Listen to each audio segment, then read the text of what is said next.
Rocky, thank you so much for being with us. And as I ask everybody, start at the beginning. Is this something that you were thinking about in college or high school that, you know what, I'd like to do broadcasting? Or how did this happen? How did you get into this business?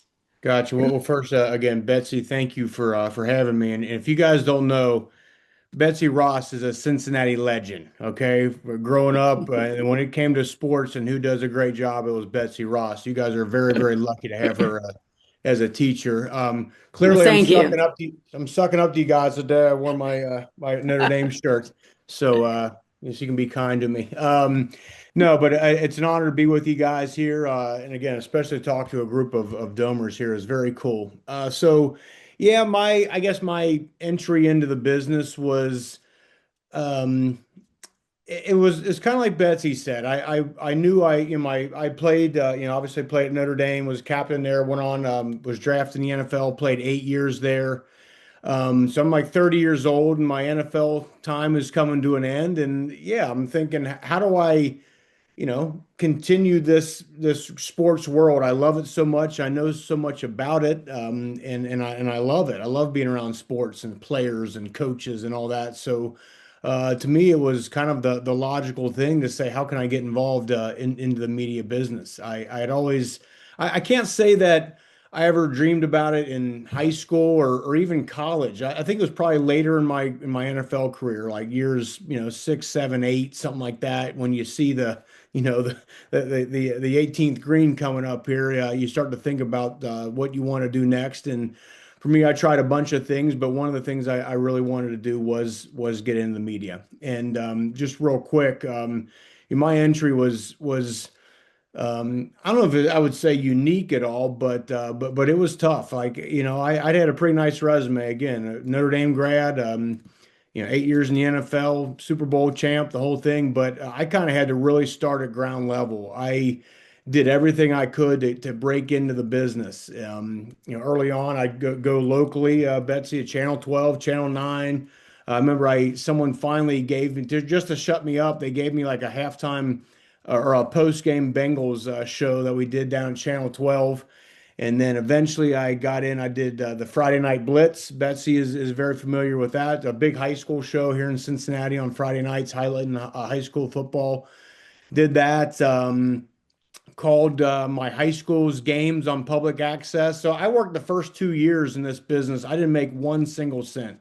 I really didn't. It cost me money to get involved in this. And so I think that's very important to lay out to you right away that if your expectation is you're going to graduate and you're going to get a job like that and you're going to be making 50, 70, $100,000 a year, it's not going to happen. There's an absolute grind to this business because the people that get into it, they don't want to leave, right? It's a pretty nice gig, and so it's not something that people leave at age 50 or anything. They stay and do it as long as they can, especially if you're good at it. So it's going to take a while to crack in, but again, if it's something you truly want to do, and if you love broadcasting and you love the act of it more so than what broadcast brings to you, if that makes sense, I think you certainly have a great shot at having a great career in it. So you said that you didn't make any money those first couple of 3 years. And yeah, you do public access, you do anything that you can just to get the reps in. So what did you do? I mean, you had to pay the bills. So what did you do? Yeah. Well, I mean, look, I was blessed. I had, an 8 year NFL career I had to fall back on, so I was afforded the ability to do that. But yeah, I just, I had some other things I did. I started like a training business where I trained young kids, like, athletes and stuff, and speed, agility, and all that. So that was kind of my thing that, kind of kept the bills getting paid for and things like that while I was still kind of chasing this dream of doing the broadcasting. And I would say that the biggest thing that I did that I think helped was I never said no. And early in your career, you never want to say no. If someone calls you up and says, "Hey, Molly, I was wondering if you could come on today and on this radio show at 7 a.m. and talk about the lacrosse game yesterday," you say yes. And if somebody says, "Hey, I want you to come down on a Sunday and help break down tape and edit some things," you say yes. And if there's again, a field hockey game somewhere at some random high school, and you have the opportunity to call that game as a play-by-play person or as an analyst, you say yes. So it's all about experience. It's all about reps. It's no different than really anything in life. How do you get better at anything? You do it over and over and over, and you got to be willing to pay that price. And if you are, you can certainly have a great career in it. So how did you take the next step? How did you get from, doing the local news, sports, doing local games? How did you take that next step? How did ESPN find you? How did the networks find you? So yeah, that's a great question. So yeah, I was doing the local thing here, and then the NFL offered the NFL offers a lot of second career, sort of programs. They want guys to figure out what to do with the rest of their life when they get done playing. So one of the things they offered was called the NFL Broadcast Boot Camp, and they took I think they took 26 guys. You had to apply for it, and you went up to NFL Films up there in wherever that is, at Connecticut there.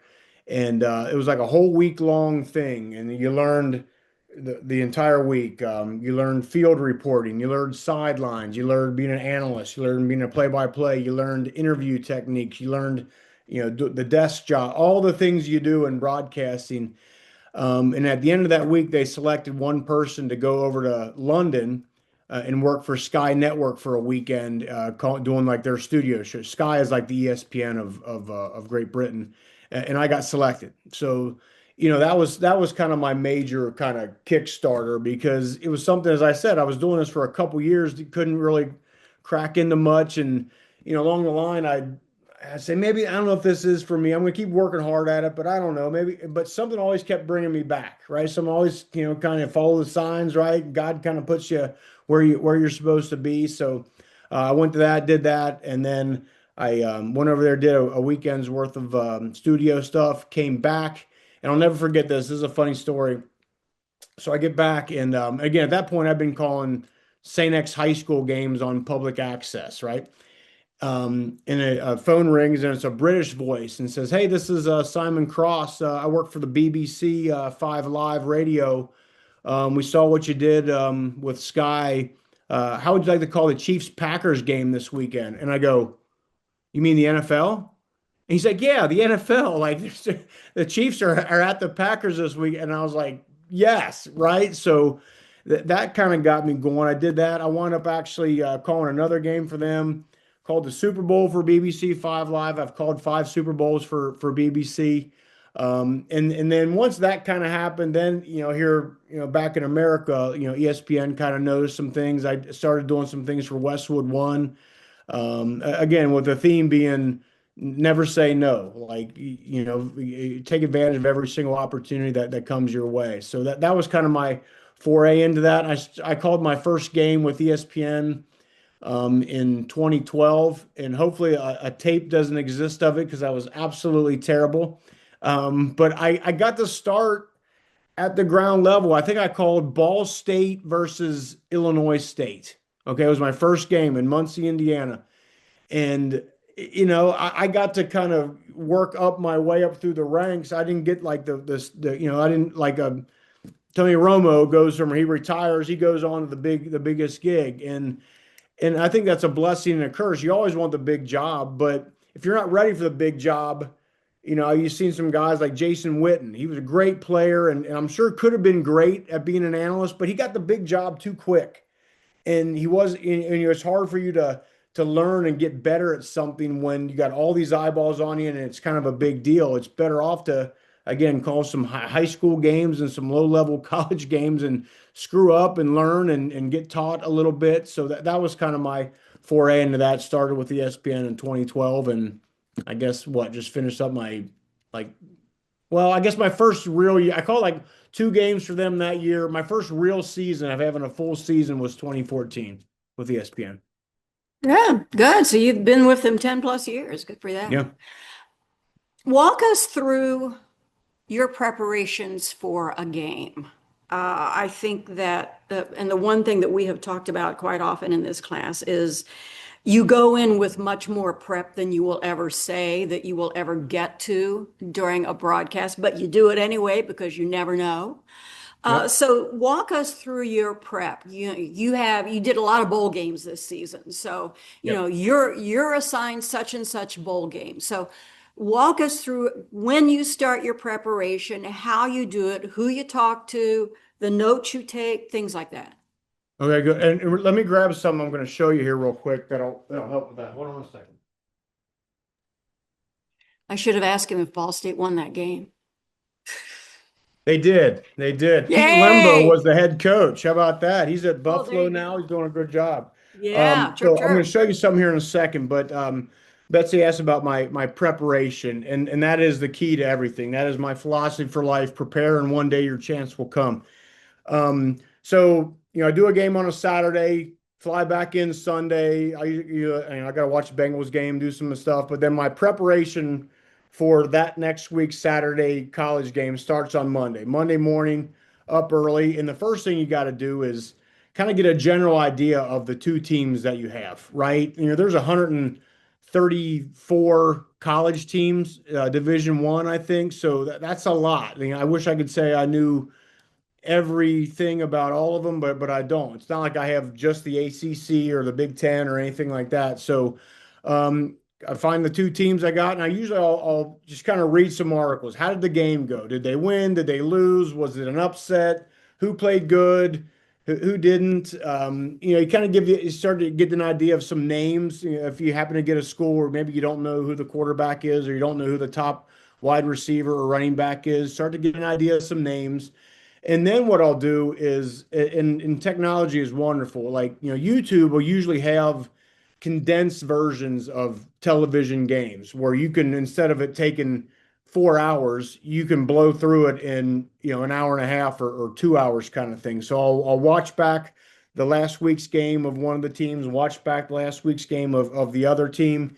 And all the while then as you get into Tuesday, then I'm starting to like read more articles, like local. You try to get the local beat writers of whatever schools you're on because they usually have the best information. And that way you kind of get an idea of, okay, where's this team at? Are they exceeding expectations? Are they meeting them? Are they falling short? What's everyone think of the coach? Again, who's playing good, who's playing bad? So you're constantly doing that. It's a combination, again, watching tape and then reading articles, watching tape, reading articles. Usually by about Wednesday or Thursday, we have a Zoom call with the away team, and that's the head coach, the offensive coordinator, the defensive coordinator, and sometimes a couple players. And that usually lasts probably altogether about an hour and a half, 2 hours. And that's where you get the great information. And we can discuss more on the philosophy of those meetings and how to get the most out of those meetings. But that's where you really get the best info. So, I mean, I'm privy to information that no one else is getting. Like no one, hardly anybody else in the country is talking to the head coach of Alabama, right? No one's talking, you know what I mean? So you're getting good firsthand information. Um, but you got to be ready for those meetings because you got to show the coach early on that you've done your research, you know something about his team, and now you're looking to understand even more. You're not going in blind. Again, we can talk more about that. But so I do that on Wednesday or Thursday. Continue prep. I also through ESPN I get like game footage. I don't know if you guys have ever seen like actual like coaches film where it's usually it's the whole play. It's called the all 22, which is like from the sideline, and then it's the same play from what's called the tight copy, which is behind the offense or defense. So boom, boom, boom, back and forth. And that's where you can really get an idea of some of the schemes that each offense or defense does. What are they like? Are they an air raid kind of offense? Are they zone read? That all that sort of thing. Defensively, the odd front, even front, all those sort of things. And then I fly out Friday morning. I'm usually on the 6 a.m. out of Cincinnati to Atlanta, and then from Atlanta to wherever my game is, and we go and we meet with the home team's coaches in person in their football facility, which is awesome, right? I mean, you're sitting there and name a college, and you're sitting there and having meetings and talking to coaches in person. Same thing, get as much information as you can there, and then you have a product during the course of the week. You usually have a production meeting on like a Tuesday, and then we'll have a final production meeting on either a Friday night or Saturday morning, and then you show up 3 hours before the game and get ready and let it rip. it sounds so simple that way. Oh, and I did want to show you this. So yeah, Yeah. this is my my game board. So I get these printed. There's a service that does them, but some people do them, fill them out themselves. And it's the two deep, right? I don't know if you can see this here, but so this is like the depth chart, right? And offense is here. So quarterback is here, offensive line two deep, tight ends, running backs, wide receivers. Up here is defensive line, linebackers, secondary. And so, you get the height and the weight and some stats, but then within that, as I'm watching film and I see a little nugget of a player, I can make a note. I can make a note. Did he have what kind of game did he have last week? Is he a possession receiver? Is he a deep threat? Is he a jump ball guy? Is he, all those sort of things? You're making notes. It looks like chicken scratch, and but during the course of the game, it helps to kind of have something to be able to reference and of a point you want to make. And as Betsy said earlier, most of this stuff on this doesn't make the broadcast because I always feel it's important, and it is important to let the action dictate what you're saying. I think the biggest fault of a lot of broadcasters, even some of the big name ones, is that they go into the game with a plan of how they think it's going to go and how the gameplay is going to work. And sometimes that happens, and sometimes it doesn't. Sometimes it's completely different. And you got all these notes on, you thought this was going to happen, and you're just dying to get them in because you did the work. Well, it doesn't matter. If it's not pertinent to the game, you call what's on the field. I feel very strongly about that. You let the action dictate what's going on, not your game board. Your game board is there as a little bit of a help, but you are there to call the game as you see it and with what is specifically going on. Yeah, and that's a good point about your board, about your flip chart, that there are services now. Dan Horde was telling us a few weeks ago about, he used to do it all himself. Then a couple of years ago, he finally got into the service. But talk a little bit more about those meetings that you have. The Yeah, with coaches and the players and the personnel there, even the SID, will tell you things basically in confidence. They tell you things and they make the assumption they trust you not to go across the hall and tell the other guy. correct. Talk about how important that is to build that trust. 100%. Well, I think the first thing of trust is as I said, I always feel it's important when you go into these meetings with a coach that you establish early on that some things about his team, right? Like the worst thing ever, and I cringe. I've been partnering with people that go in and go, "So, coach, tell me about your offense." And you're like, "Oh God!" Like you want to let that coach know early on that you've done your homework because if you do, guess what? He's going to give you more information. He thinks if you're just some slap that just showed up and said, "Hey, give me the answers to the test," they'll shut down. So, it's important to do your homework, do your research, and frankly, impress him early. Okay, let him open up, and then then the conversation can start to really happen where you can really get some good information instead of coach speak, where you're gonna sit there and say, yeah, we got to run the ball and play good defense this week, right? Okay, if they like you, right? If you impress upon them and they like you, they will give you more information. I'm just being God's honest truth from my experience. And to your point about the confidentiality, yeah, like a coach will tell you in a meeting, and we always ask that they do, and sometimes they don't because look, coaches are so paranoid, and I get it. I actually get it. You know, if you haven't played sports, sometimes you don't get it, but I understand how much goes into this. But hopefully a coach will say, hey, look, our quarterback is not going to play, or he's going to be a game time decision, or our wide because you'll say, hey, I know your wide receiver last week, in the second quarter hurt his ankle. What's his status? And he'll, hopefully will tell you that and then say, hey, look, keep this right here, and then yes, it's vitally important that you never tell anybody. Like we usually sometimes on the call, like the producer or director will be on there and they'll know, but outside of the producer, director, and the play-by-play and the analyst, like that kind of information we don't really give out to even the whole rest of the crew, to be honest, just because, the less people that know, the better. And so, yes, it's vitally important to make sure that you earn that trust and you keep that trust. Well, and frankly, in this age of gambling, you find out things that would be very helpful if indeed, Oh, you were into that. So 100%. I don't gamble. I never have, never will, on sports, but I often think that to myself, like when the coach says, "Hey, look, I'm just telling you, I did a game this year where there was no indication of injury, no nothing, and 2 hours before the game, the SID comes in and says, "Hey, our quarterback, not only is he not playing, but he's not here on camp," and you're like, "Boy, that some information a lot of people might want to know." It's wild, yeah. yeah, it happened. So let me open it up to some questions. If anybody has a question, please jump in. Cooper, see your hand. Go ahead.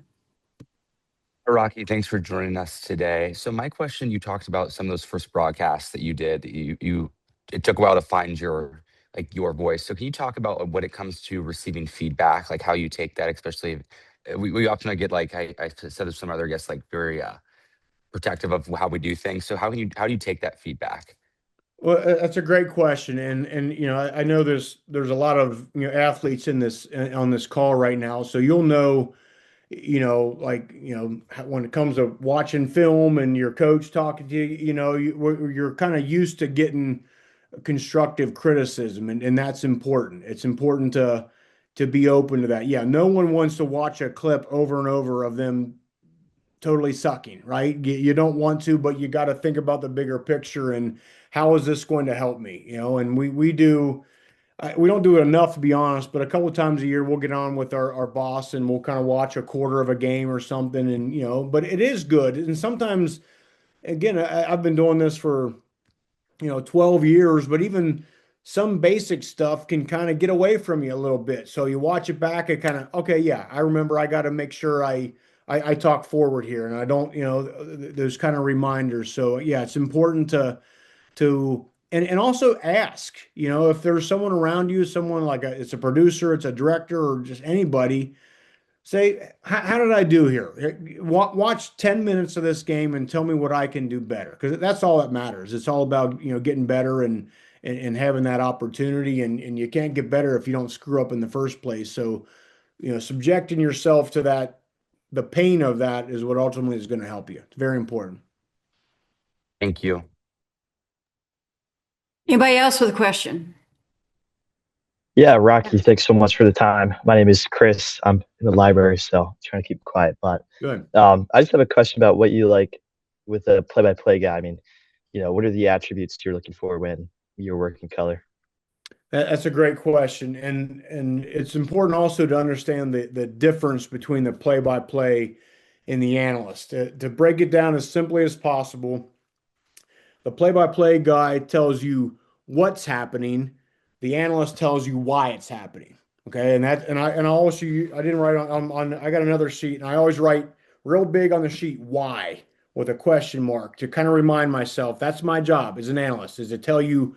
So the play-by-play guy says it's second down and 10 from the 30-yard line. Notre Dame comes out in a three receiver set to the left. Quarterback drops back, hits Jeremiah Love in the flat for a 5-yard gain, tackled by whoever. So then I come in and say, well, what happened on that is he noticed that the defense like over adjusted to the trips. Okay. And that allowed Jeremiah Love to get out to the flat in the opposite side. That's why that play works. So so it's important again for each person to know their job. And sometimes, I've worked with play-by-play guys where they try to do some analyst work and analysts that'll try to do some play-by-play stuff. It's better when everybody knows their role and does it. And in terms of what I like, I've worked the last 2 years with a guy named Jay Alter, a younger guy.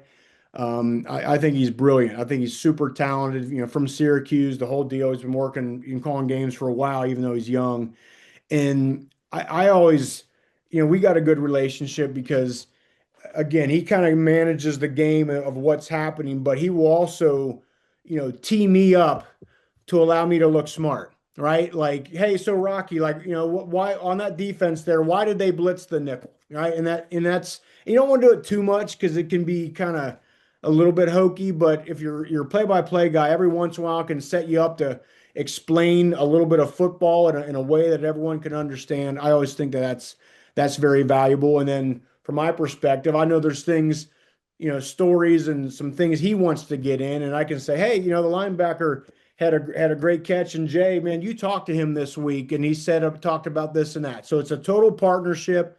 Everybody's working together, equally to try to figure out how to make the best broadcast. And then in general, also, I think you want a play-by-play guy that brings the energy. I just in general that's how I do a game.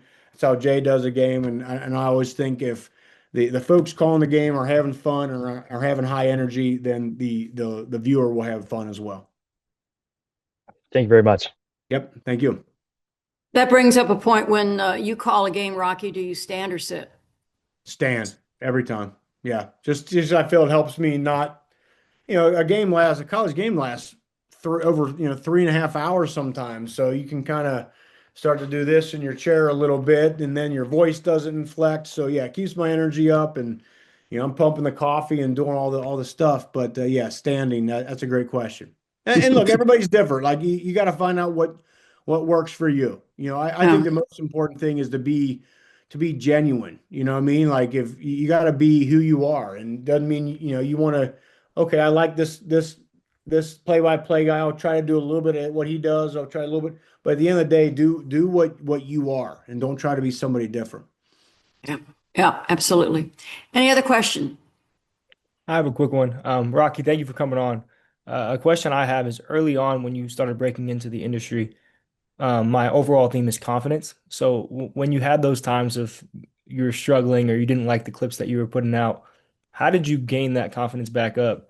Is it similar to how you went about sports and football in the reps aspect that you were talking about earlier, or are there other things that played a role as well? Yeah, I think it's part of that, and you watch, and usually if you have someone that you trust that is helping you in with feedback, usually they'll give you the good and the bad. Like, hey, Isaiah, man, this you got to do better at this, but boy, over here you really did a good job. So it's important to find those teachers and those critiquers that are going to give you a little bit of both to make sure they're not totally on all the negatives where you're going to tear your confidence down. But I just think it's also belief in yourself. If knowing that, hey, I'm putting in the work and I've earned the right to be here. I deserve to be here, and I deserve to have this opportunity, and I'm going to learn from the good things, and I'm going to or the bad things, and the good things I'm going to try to do more of. I think it's just kind of recognizing that along the way.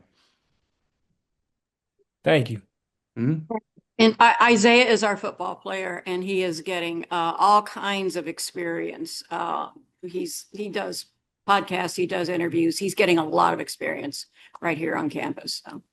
Awesome, man. No, that's important. Like, if you want to go into analyst stuff, go down the street to, I don't know, Penn High School and see if they'll let you call the high school game or the whatever. You know what I mean? Just whatever it is. Interview people, talk to coaches, interview coaches, and get all those reps around again when no one really cares and no one's really watching, and get those early reps out of the way. Same as being a player. Anybody else? I have a Oh, quick yeah. question. Yep. Okay.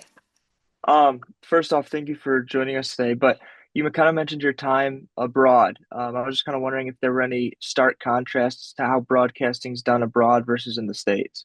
Man, that's an excellent question. Like the European experience with the NFL, and again, I was doing these games. I started doing stuff with them again. I think I guess 2012, something like that, 2013, 2014. So it was kind of just getting popular, and if you know the history of the NFL in Europe, like there was it was called Channel 4 back then, back when there was only a couple channels, and they got, I believe the Bears were like broadcast, their games were broadcast over there, maybe one other place. So there are a lot of Chicago Bears fans over there, blah blah blah blah. But also recognizing that they're not as inundated with the NFL as we are here. So I always thought as an analyst, you know, making sure I don't like talk too football-y, you know what I mean? Maybe like kind of not dumb down. That's a bad word, but like kind of, make sure I'm talking about the basics. I'll never forget I was calling a game again with a guy named Darren Fletcher, who's a great play-by-play guy, British guy. He does all the Premier League soccer games. And it was a Carolina Panthers playoff game, and I was talking about nickel defense. And then during the break, he's like, because what is nickel defense? And I was like, a nickel is like a 5 cent. You put a fifth DB in. Well, they don't know what the hell a nickel is. They got pounds and stuff over there, right? So it was pretty funny. But yeah, like you got to make sure but also I never thought I had to totally go super basic because you got to remember an NFL game that starts at 8 o'clock here starts at like 1 in the morning over there. So if you're up at 1 in the morning watching an NFL game, you probably know a little bit about it. So it's a little bit understanding, maybe a little bit more broader in how you go about the game versus how you would be here in America, I'd say in general. Thank you. Yep. Anybody else want to jump in? I think Molly? Aaliyah had one. Yeah. Okay, we'll Thank do you. Molly and then we'll go Aaliyah. Okay. Yep. Rocky, thank you for being with us today. I just had a question, like as an analyst, when you go back and like listen to yourself, what are some main things you're looking for to improve on? Is it more like the play, like explaining a play, or maybe just vocabulary and stuff like that? That's a great question. And the thing I'm looking for is how many crutch phrases am I using? Okay, because it's natural for everyone to do it to say, "Hey, look right there," and or you say at the end of the day or something, and sometimes you cringe because you're like you didn't think you said it at all, and you look back and you said it like 6 times in 5 minutes. And you're like, "Oh my God!" So that's something to watch for the crutch phrases. There he goes. Just some of those phrases I think are something that I always try to watch for. And then just, I'm in general watching, again, am I calling the action that I'm seeing versus, peripheral stuff that I may have done research on during the game. I think that's the main thing is, do I have command of this game? And I try to put myself in the viewer's shoes, whereas if I were watching this game, do I feel like the analyst is telling me everything I need to know? And if not, then okay, I need to maybe talk about, the situations a little more and the third downs and the timeouts and those sort of things. Those are the things you can really get a good view of when you watch the game back. Thank you. All right, there you are, Aaliyah. You were on my third page. I'm sorry, I didn't see you. Go ahead. It's okay. Thank you so much, Rocky, for being here. I had more of a question about your football academy. I love working with like youth and also just player development overall. So I wanted to know if there's been a fruitful moment or experience outside of coaching your son that has come from your football academy. Yeah, and my football academy's kind of grown. It started off as like just like a deal where I would just train young athletes, and now um, as we're doing the 7-on-7 football, and I got a 12U team, but within our organization there's a 10U team. So we're really focused on development, and again a lot of athletes in this chat here. So I think you'd probably agree. There's so much emphasis now on wins and losses and tournaments and all that, which is important. It's important to win, but I try to make sure with my team and with our organization that we're developing the kids and not just doing things that may work now or may good to win, but like actually developing these kids. And our kids are 12, and I'm trying to explain to them what cover two is, right? And what the difference between cover two, cover three, man to man, two man, Tampa two. Like, and so my goal would be is, when these kids get in high school and their coach says, "Hey, we're going to do cover," like, boom, they've already known that. They've already been taught that, or how to run a route, how to properly run a slant route, and how to stack the defender before you get inside. Some of those development things I think is what we try to really emphasize versus just showing up at a tournament and getting a ring and posting it on social media. Tell some of the parents that. Yeah, exactly. I'm sure you face Yeah. that. Time for I a think couple more questions. Marguerite had a question. Okay. Stephen, anything else? Last week we talked about Caitlin Clark and how much she's done for the WNBA.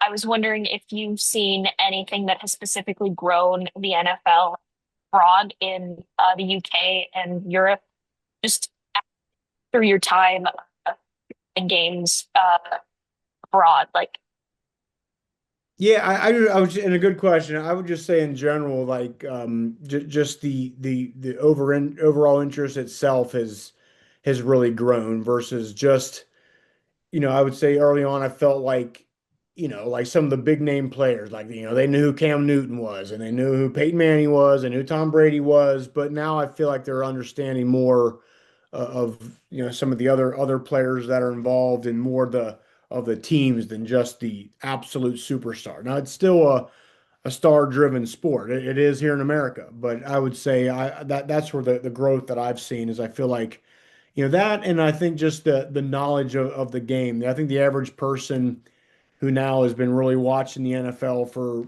over there for the past 10, 15 years is a more educated fan, I would say. And you talk about the growth of the NFL. I mean, they've already said they'll have more overseas games this coming season than they ever have. What what else can the NFL do? I mean, it's already a 12-month sport. I mean, let's face it, if they're Yeah. not playing football, we're talking about football. We're talking about players. We're talking about the draft. It's a 12-month sport. They go overseas. Frankly, they're printing money. Where else can this league go? I mean, it seems almost like the sky's the limit. It really is. And yeah, they've tapped out America, so that's why they got to go go overseas because they've gotten about maxed out about every dollar you can here. I would say a couple things. Number one, I unfortunately, and I wouldn't want to see it, but I think they're going to go to 18 games. So you add another game. That's how you make more money. How much money is involved in a single game and the television rights and the merchandise and all that. So I think that's one thing. Um, the other thing I think is, and it's hilarious because when I was playing, it was like we were always told like don't even associate anything with gambling, right? Because it's bad. Well, now they're like partners with the NFL, DraftKings and all this. So I think they're going to find ways that tap into the gambling aspect more of the NFL to continue to make money. Because yeah, it's like the most guaranteed thing there is that people will watch the NFL if it's on a Thursday night, if it's on a Sunday morning, if it's on whatever day that it is. It's that popular, and they, to your point, they do a great job of staying relevant throughout the entire year. Like the season ended, last week at the Super Bowl. Well, what's everybody talking about now? People are talking about free agency a little bit, and then then the combine will come up. And then okay, and then a couple months go by, then the draft, and then OTA days, and you look around and say, hey, we're kicking the ball off to start the season again. So they've done a good job of staying relevant all year. Yeah, absolutely. And then, going to the college game, of course, the college game, the model now is you go out, you get yourself a quarterback, you rent them for a season. And, in Indiana's terms, you win the national championship. Yeah. And being involved so much and so long with the college game, and Hannah's on here, so she can even relate to that with the basketball part of it. What are you giving up with your fans, but you think you're gaining it by this rent a player? It's hard for me as a fan to connect myself with a player because I don't know that player is going to be with my team next year or if they're going to go somewhere else. What do you think that means for the college game in the future? Yeah, I mean, obviously the coaches do it because let's not be mistaken, great players are what helps win games, period. You got to have great players. And I agree with you in that there's, I would say it's harder for an alumni of a school to turn on the TV and be like, I don't know any of these guys because they weren't there last year. Usually you kind of got 3 and 4 years with a guy and you know, a player and you got to watch them and that's kind of different. But I mean, the numbers will show you that the college game is more popular than it's ever been. And people are not, they may be deterred by it, but they're not tuning out. And I think the other side of it is yes, you know, you're bringing players on a team and maybe you don't know all those players are, but there's for the many fan bases out there that feel like they don't have a shot and never will have a shot with the transfer portal. The good side is you can flip your program around like that. You no longer have to wait for 3 recruiting classes. You know, you bring a new coach in and by the time his third year, he's got his third, you got to wait for that. It can happen in a couple months. And I think that's what keeps fans excited is like, oh, well, we just got, you know, the Ohio State's receiver. He's going to transfer in. So boom, that's great. So there's some excitement there. And it's always more exciting. You may know all the players on your team, but if you're not winning games, that's not fun. But if it's a bunch of guys that you don't really know that well, but you're winning, I think fans, fortunately or unfortunately, will take it. So I don't think it's going anywhere. No, and think about the pressure now on coaches. They have seen IU go from literally worst to first in just 2 years. And so, like, every other athletic director is going to their coach and say, well, why can't you do that? I mean, just think of the pressure because you don't have that 3 to 5 year grace period anymore. Now you have to almost flip it that You do. quickly Yeah. because you've And which seen is somebody why, else do it. yeah. Yeah. Because coaches, yeah, they're not going to, they've, you know, athletic directors and presidents have always been impatient, but now they're even more impatient because they're like, hey, you know, you can basically, you know, as long as we have the funds and the money, we can get damn near any player we want. So what's the problem? Why aren't we winning more? So yeah, yeah, the days of, you know, certainly at the top Power Four schools of giving, you know, coaches long time to get it figured out, unfortunately, I think is over. Yeah, I think you're right. Got time for one or two more questions. Anybody else have a question? Anybody else want to jump in? All right, let me ask you this, Rocky. I know that my Notre Dame degree has opened doors for me and has gotten me jobs. What does your Notre Dame degree mean to you, maybe personally and professionally? What did it mean to you to be able to go to Notre Dame and have that degree? Yeah, I mean, well, you know, for me, as you know, Betsy, Cincinnati is a big Notre Dame town, very Catholic town. So it's very much, and that's how I kind of got brainwashed into wanting to go to Notre Dame when I was young. I told my second grade teacher I was going to go to Notre Dame and play football, and I was blessed enough to have that happen. But I think it means a lot, and I feel like I've learned this as I've been out in the real world. You guys got to understand, Notre Dame is an international brand. As good as Alabama football is, you go over to Europe, they don't really know who they might know who Nick Saban is maybe, but they don't know who Alabama is. They don't know who Oregon. They don't follow Oregon football.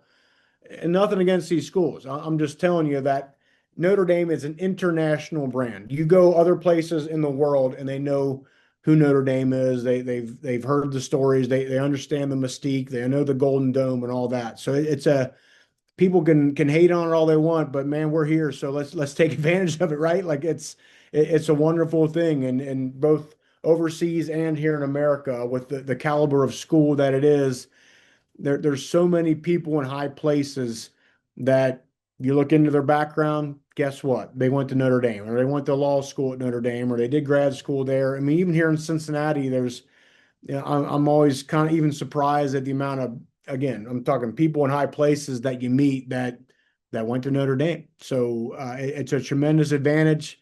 And it comes from just the years and the decades and the centuries of excellence that Notre Dame has had, and don't shy away from that. And I think it's a very important thing again to know that this is a big deal all over the world, not just in America.